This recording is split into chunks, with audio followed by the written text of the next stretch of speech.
ঘি দিয়ে ভালো করে মেখে নিতে হবে। তারপরে 3 টেবিল চামচ টক দই দিয়ে সুন্দরভাবে মথে নিতে হবে এবং ডোটাকে অনেক সফট করতে হবে।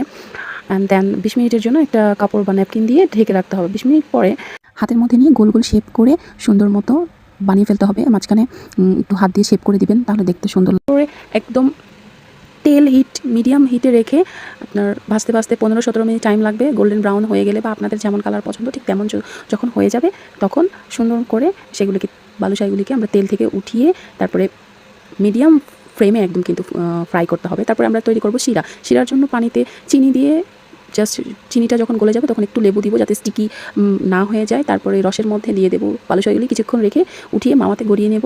তারপরে ব্যাস হয়ে গেল আপনার বালুশাহি মিষ্টি।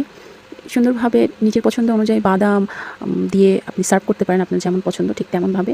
এবং ভেতরে দেখেন কত ক্রাঞ্চি হয়েছে। আশা করি ভিডিওটি ভালো লাগলে শেয়ার করবেন এবং লাইক, কমেন্ট, সাবস্ক্রাইব